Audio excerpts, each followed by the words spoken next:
Chismis Gabaglita!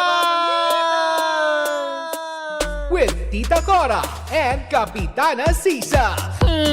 Same pero iba! We are number 106.7 Energy FM! Panggawag mong sabihing radyo. Sabihin mo! Yan! Hello pa rin po sa inyong lahat dyan. Ayan, syempre kay Kuya June Calabio. Ayan, hello po. I love you. Mag-iingat ka, Kuya June, sa biyahe. Nako, Tsang Ami! Correct, diba? Syempre sa lahat pa rin po ng mga nasa Pritil Public Market. Hello po sa inyong lahat dyan. Yes. Magandang umaga, lalong-lalo na sa mga kargadora na nagsasarapan. Oo. Sa mga kargador na nagsasal. Ano? Nagsasalansan ng mga paninda. Oh, sige. Grabe. Kargahan nyo pa. Para masuspindi ang bakla. Bilisan nyo. But anyways, naku, eto na nga. Talagang nga naman, eto na pinakaantabayanan ng lahat. Bago Ang kasuhan. Ay, nga pala, bago tayo mag-umpisa, maraming salamat muna RJC Dermaglow Aesthetic Center. Correct. Eto na ang chika. Ikaw, sino pa sasalamatan mo? Mayet de la Rosa, hello po sa inyong lahat dyan. Nina Rodil, hello po. Thank you so much. Yes.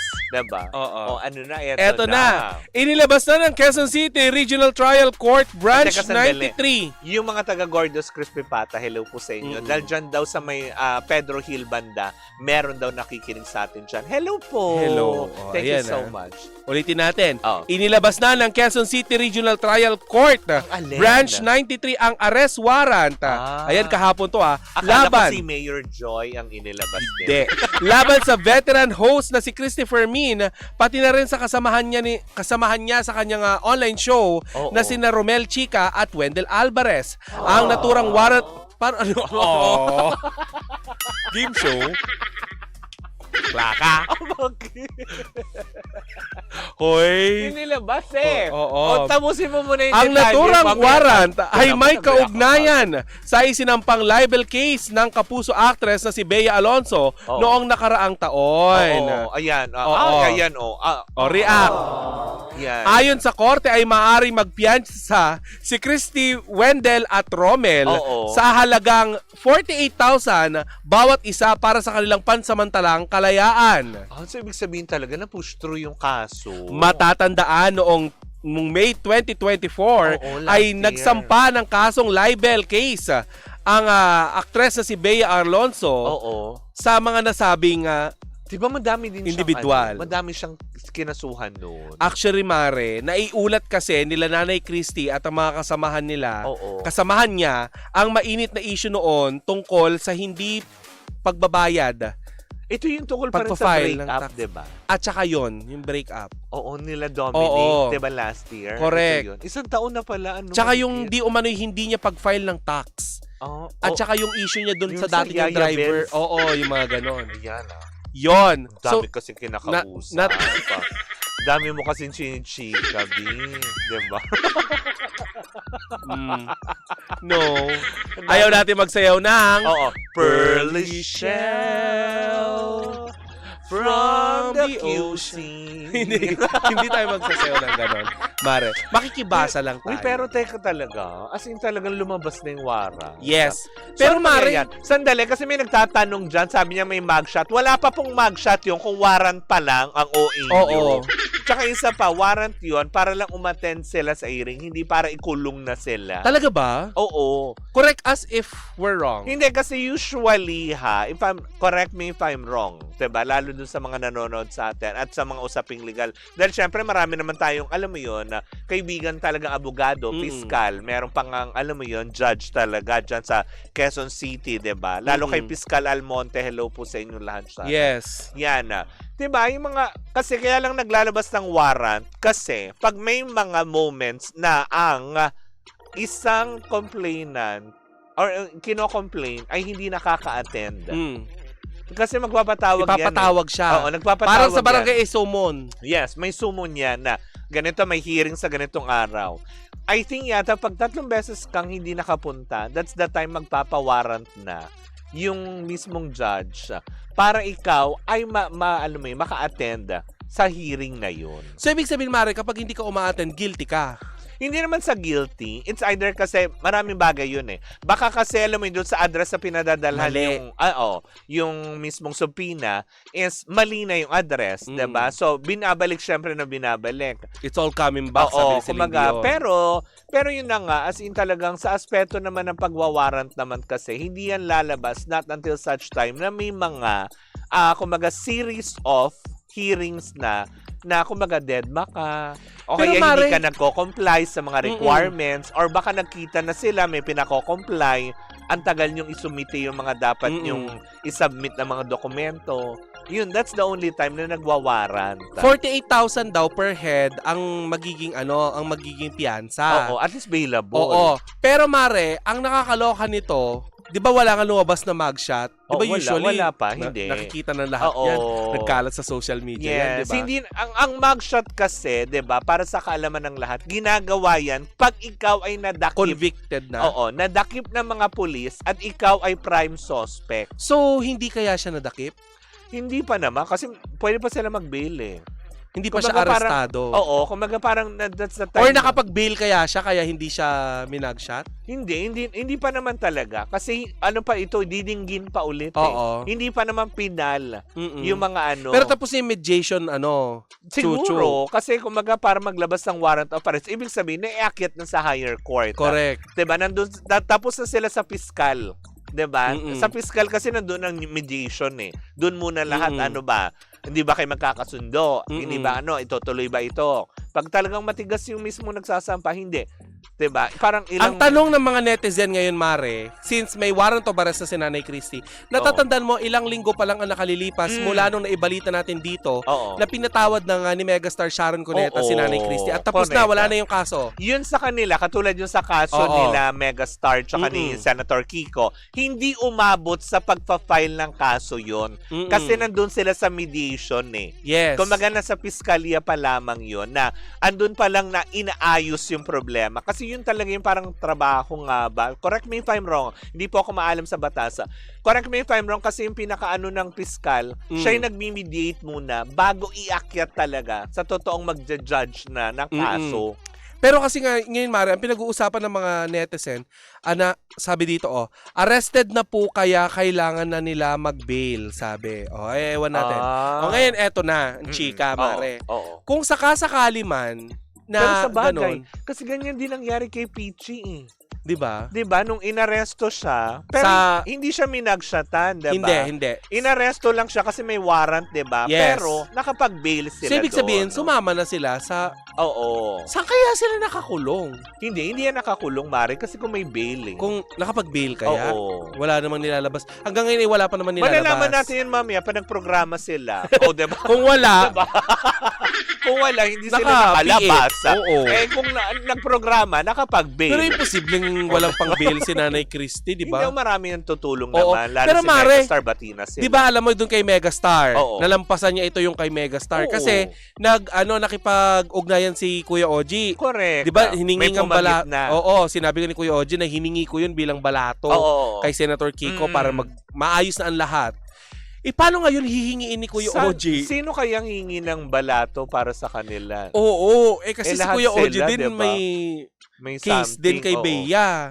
Di ba? Diba, yung mga nakakalungkot na wala man lang din nag-initiate ng mga kaibigan na malalapit nila na para pag-ayusin na. Kasi, 'di ba, hindi naman sa, alam mo 'yun, para pagkatuwaan si Nanay Christie sa aspeto na ito, no. Siyempre, 'di ba, maalalahanin mo din yung kanyang kalagayan lalo pat may edad na siya. Correct. 'Di ba, yung mga gano'n na mas stress pa siya sa ganito, 'di ba, na pwede naman pag-usapan.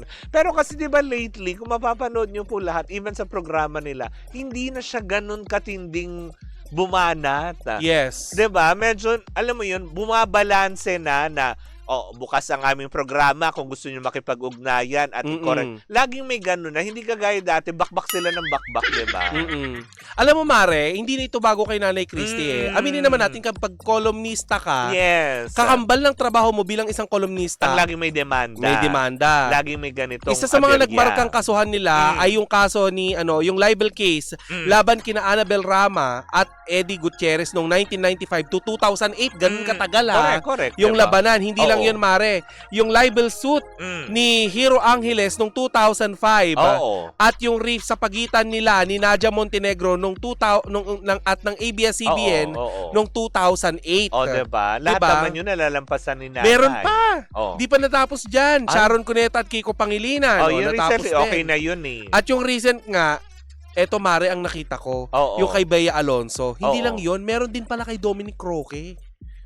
Oo, yun ang... so magkaiba pa yung Bea Alonso. Yan ang gusto nating kung nagsampa nga bang totoo si Dominic Roque ng kaso against din kila Nanay. Baka ito yun. Baka nga ito yun. Baka ito yung may warrant, yung kay Dominic na to. Pero hindi ba't Bea Alonso? Kaya nga. Or magkahiwalay kaya silang nagsampa ng kaso? Diba? Pero...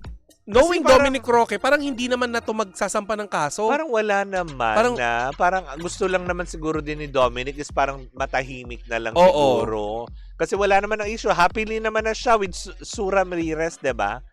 Diba? Happy naman na siya, diba? And happy rin naman siya sa kung sino man ang boyfriend ngayon ni Bea Alonso. Kasi kung tama ba yung pagkakaano ko? Pagkakaalala ko. Kung totoong boyfriend na niya. Hindi natin kinukumpirma na may relasyon si Vince Co tsaka si Bea Alonso. Kasi sila lang naman yung rumored ngayon, diba? Pero kung sakali man na totoo yun, of course, magiging happy tayo for her. At saka i-clear lang natin wala pang pag-amin sa kay Bea Alonso. Kasi may mga kumakalat na balita ngayon, lalo na ng mga peking picture na si Bea Alonso ay nagdadalang tao. Wala pong katotohanan yan at wala pong Fake news kompormasyon. po yun. Fake. Huwag kayo bastang maniwala sa kung ano. Correct. Ayaw ni Shirley Kwan yan. Diba? Pero baka masampal tayo. Yun ang aabangan natin, Mare, kung sino ngayon ang papadrino or para papagitna maayos. para magkaayos. Pero my gosh, kung kasi nilabas na, ibig sabihin, nakarating na yun sa kanila. Yes. So, ibig sabihin, kung nakarating na sa kanila, obligado kasi silang sumama kasi kailangan nilang mag-bail. Diba? Pero, alis mura-mura pa rin yun, 48,000. Yung kay Peachy, magkano, diba? Oo. Parang 2 million ba yun? That I'm not sure kung magkano. Oo, diba yung kay Peachy nun, diba, nung nag-bail siya, parang alam ko umabot ng million din yun eh. Yung binail niya. Kaya nga, diba, naglokohan pa sila nun dati ni Willie Rebelliamen. Correct. Andito kukunin ko sa'yo yung pinang-bail ko. Diba? Yung mga gano'n. Diba, nag-guest ka agad siya dun sa programa ni nag-bail na daw kaninang umaga, sabi ni Wendell. Oo, kasi si Wendell naglalabas din ng mga kung ano-anong sa Facebook. Ibig sabihin lang talaga. So, mapapanood natin, abangan natin kung ano magiging statement nila. At para malaman din natin kung ano nga ba nakapaloob doon sa warrant of arrest na kung sino nga, kung kanino galing yung kaso na yon para sila ay, alam mo yon, magkaroon ng ganong abirya. Pero malinaw ngayon kay Bea Alonso daw Pero hindi natin kasi sure kung pati ba itong si Dominic Roque ay dami na nagdedemanda kasi naman kay Nanay, diba? Oo. Pero at least isa nakahinga na siya, okay na yung kay Megastar. Oo. Diba? Pero may suki card kaya Hoy, may discount card na. Discount card. Hindi, may VIP card. Sa Quezon City rin yung trial card. Oops, swipe na lang. Buti nga yung Buti lang yung sinasabi, paki-charge sa credit line. Tapos na din yung kila Esther Labati. Ay, hello nga pala kay Tita Esther Labati, nanay ni Sarah. Yan, diba? Isa rin yun, diba? Tapos na yun. Talaga, okay na. All is well na. Yata. Diba? Oo. Pero at least, diba, hangad pa rin natin na sana makapag-ayos, sana makapag-usap, diba? Kasi ang liit na lang ng mundo ng showbiz. Yes. Diba? Na kung tutuusin para lang, alam mo yun, mas naigin pa natin yung mga galit sa puso. Oo, ang dami kasing mga comment doon, Mare, na deserve. Alam mo kasi may mga iba lang kasi dyan, alam mo kung bakit lumalala. Yung mga sulsol sa paligid. Yun. Diba? yung mga hindi naman involved sa susulsol na hindi tuloy mo yan. Hindi, tuluyan mo para magtanda. Ano nakukuha ng mga taong to? Yung mga sulsol kayo? Oo. Alam mo, nag-uumpisa yun sa sulsol eh. Sino din kaya ang Kasi alam mo yun, hindi ako naniniwala na ganun katigas yung puso ni Miss Bea Alonzo. Oo. Mapagpatawad naman yan. Hindi lang si Bea Alonzo, kahit naman na sino siguro, 'di ba? Humingi ka lang naman ng sorry eh. Yung sincere na apology. Walang taong hindi lalambot ang puso sa'yo. O comment ni Arlene Carvalles, bakit ba naman matanda na si Nanay Christy ayaw pa tumigil sa paninira sa buhay ng mga artista? Hindi naman sa paninira yun. Trabaho niya po kasi maglahad lang at maghayaga ng mga impormasyon na nagaganap sa mga artista. 'Di ba? Para lang din sa kaalaman mo, Arlene, hindi naman pa pwedeng, alam mo, if-filter out mo lahat ng mga nalalaman mo tungkol sa artista. Unang-una, public sila, kumbaga public persona sila, 'di ba? Public figure. Pero hindi natin kinakampihan dito, wala tayong sinasides dito. Ang sinasabi ko lang bilang mamamahayag, parang kami, 'di ba? Kami pa nagbabalita kami, hindi naman po pwedeng wag natin anuhin to. Hindi eh. Hinayag nyo eh. Bilang mga public figure, nakamatsyag lahat ng publiko sa inyo. So, kada mali ninyo, mapupuna, maibabalita po yan. Diba? At saka hayaan natin korte ang magpatunay kung sino nga ba ang nagsasabi ng totoo. Correct. Si Bea Alonzo ba o si Nanay Christy? Ang importante ngayon, nakapag-bail na sila, ibig sabihin nito, diba, na meron lang silang gustong linawin din sa parte nila kung bakit nila nagagawa yun bilang mamamahayag. Yun naman ang depensa ng kampo nila Nanay Christy. Dahil, diba, hindi naman to basta lang, alam mo yun, influencer ka, vlogger, na nagbigla ka lang kumuda sa channel mo. Tapos na wala ka naman din basihan. Correct. Diba? Well, yun nga. Gaya pa rin ang sinabi ni Tita Cora, totoo ba yun na anak ni Aga? Wisnabi! Yesterday once more. Okay, yan po muna ang kabuuan ng ating chikahan. Kasi itong si Arlene basta wala akong tinuloy, yun lang yun, naputol. Anak ni Aga Mulak si Andres. Andres Mulak, tsaka si Atasha kay Charlene, diba, na nakakalok. Tapos si Iggy Boy kay Janice de Belen, diba? Totoo yun, diba? Yun. Si Iggy Boy? Oo, diba? Kay Janice de Belen, tama ba? Si Iggy Boy sa Going Bulilit? Hindi, basta meron din silang parang May son sila ni Janice ni Janice, diba? Totoo. I'm not sure kung Iggy Boy yung pangalan. Iggy Boy, diba? Tama ako. Yun yung mga konfirmasyon. Yes. Diba? But anyways, mga pangga, alamin na lang din muna natin yan kung ano pa ang kakahinatnana ng kaso ngang ito na kung saan nga naman sanhi or nagbunga ito ng warrant of arrest laban kala Nanay Christy Fermin at sa kanyang grupo. Paalala lang natin sa ating mga panggaha na wag sawsawan ng kasong hindi nyo naman dapat sinasawsawan. Pwede kayo magkomento pero may certain certain boundaries lamang po kayo kung saan po kayo pwedeng magkomento kasi ang mga kasong pinag-uusapan natin ay nakasampa na at malapit na magkaroon ng desisyon. Kumaga parang hayaan na lang muna natin na maglalabas naman ang Korte Suprema ng resolusyon patungkol dito. So wag natin pangunahan ang bawat hakbang na ginagawa na kung saan wala naman din tayong alam. Una sa lahat, awayan niya ng mga artista. Correct. Hindi po kayo artista. Tama. Huwag na tayo makisawsaw.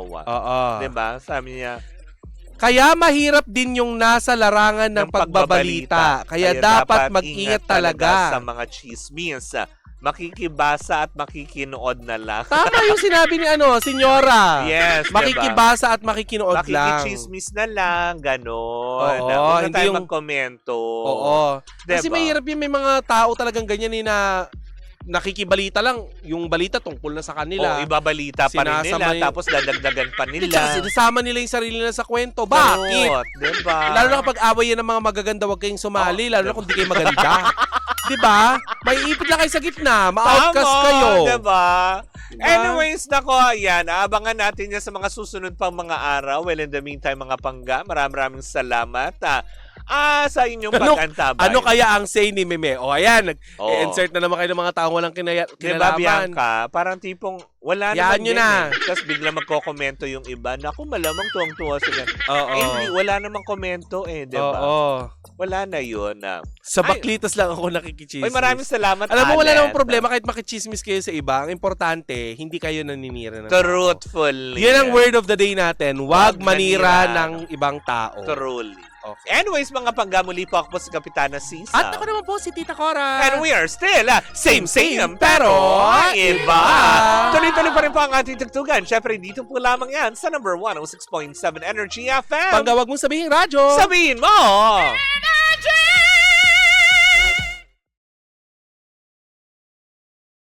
Hi Pangga! Ako po si Gandang Kara and don't forget to follow us sa lahat ng mga social media platforms namin at Energy FM 106.7 sa Facebook, sa Twitter, Instagram, YouTube, and TikTok. At samahan mo na rin ako sa aking programang Hot Stories na lagi po akong live 12 noon hanggang 3 p.m. sa TikTok Live or sa Facebook Live. Ako po ang nag-iisang chicks ng radyo, si Gandang Kara. Pangga, wag mo sabihin radyo, sabihin mo Energy!